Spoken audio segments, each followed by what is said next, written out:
1885년 조선의 영토인 거문도가 영국 해군에 의해 점령되는 사건이 벌어집니다. 현재의 대한민국 전라남도 여수시 삼산면 거물리인 거문도의 이름을 바꾸어 포트 해밀턴이라는 이름까지 붙인 공공연한 점령이었습니다. 1883년 조선과 계양조약을 맺은 지 2년 만에 조선의 영토를 점령하는 사건을 벌인 것입니다.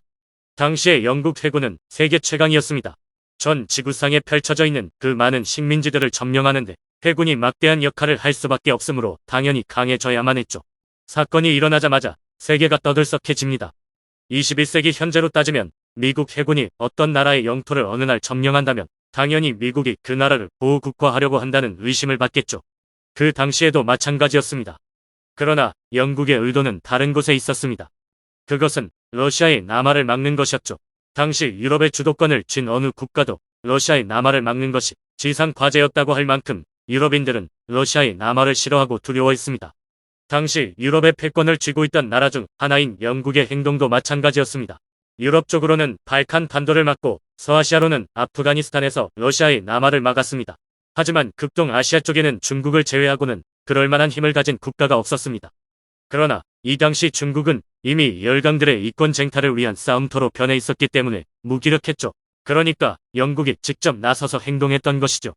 우리나라의 남해안을 막아버리면 러시아가 남하하려고 해도 길목이 막혀서 나아가지를 못하므로 당연히 불가능합니다. 영국이 거문도를 점령하니까 프랑스, 네덜란드, 러시아 등 각 나라들도 극동지역에서의 기선을 제압당하지 않기 위해서 군함을 거문도로 파견합니다. 조선 남해안의 조그마한 섬의 해안에서 강대국들의 군함 전시회가 벌어진 것이지요. 영국은 일단 중국의 양해를 구합니다. 조선이 자신의 속국이라는 청의 주장을 인정해주는 척했습니다. 청의 부경 대신 이용장은 그것을 받아들이면서도 조선 조정에 몰래 영국이 홍콩을 점령할 당시의 이야기를 해주면서 결코 거문도를 조차지로 빌려주는 것 같은 행동은 하지 말라고 충고합니다. 나름 의리를 지킨 것 같은데 실은 청으로서는 조선이라는 조공국을 미래의 식민지로 바꾸려는 속셈이 있었기 때문이지요.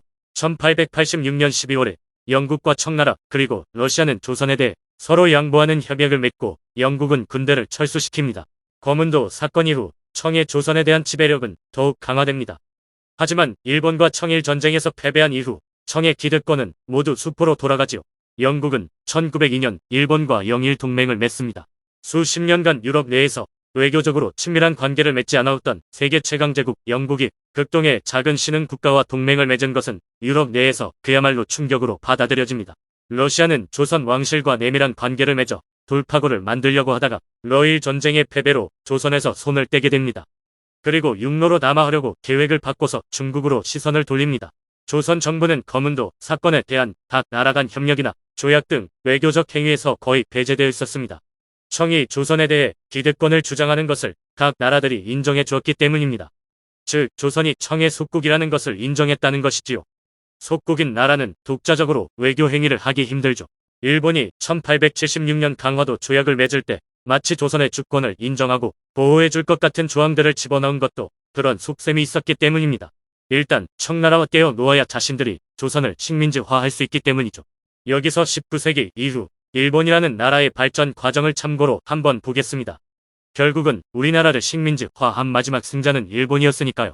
미국에 의한 강제 개항 이후 일본은 뒤늦게 산업화 과정에 들어섭니다. 그 과정에는 막대한 자금이 들어갑니다. 그 이전에는 19세기에 그 기술이 다져졌고 이어서 막강한 산업이 된 포경산업 고래 사냥을 수행하는 고래잡이 배에 필요한 물자와 깨끗한 물을 공급하는 물자 공급지 정도에 머물러 있던 것이 일본의 산업 수준이었습니다. 일본 앞바다는 필리핀 해구에 가까워서 고래들이 많이 모여드는 곳이었기 때문에 가능한 이야기였죠. 지금도 세계에서 유일하게 고래 고기 식용을 허용하는 나라가 일본입니다.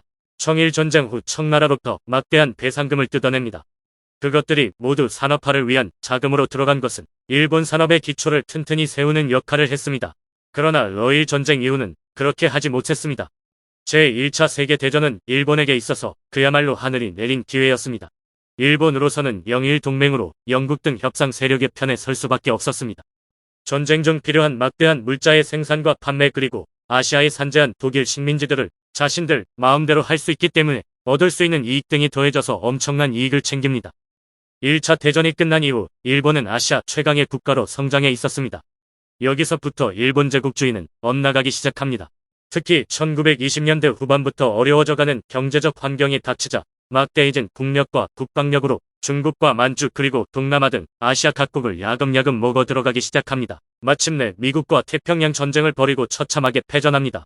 하지만 일본에게는 다시 기회가 찾아옵니다. 1950년 한국 전쟁이 벌어져 1차 대전 때와 마찬가지로 엄청난 수익을 얻습니다.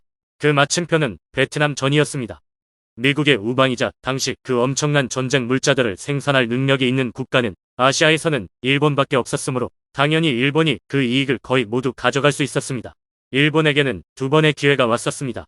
처음 온 기회는 원자폭탄으로 최후를 맞을 만큼 처참하게 실패했습니다. 두 번째 기회가 온 지금 이 나라는 어떻게 하고 있을까요? 이 나라가 최근에 보이는 말과 행동들을 보면 자꾸만 처음의 실패를 되풀이하는 어리석은 선택을 하지 않을까 많이 염려됩니다. 모진 놈 옆에 있으면 화를 입지 않으려고 해도 어느 정도는 피해를 볼 수밖에 없습니다. 늘 깨어있는 의식과 준비를 하고 그들의 선택을 주시해야 하겠습니다. 미국과 영국이 1905년에 보인 모습은 앞으로 위기가 닥쳤을 때 그들이 우리에게 어떤 행동을 취할까 생각해보는 좋은 역사적 신뢰입니다.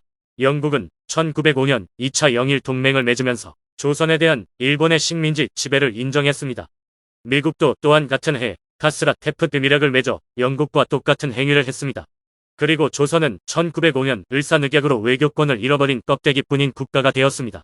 도와주셔서 감사합니다.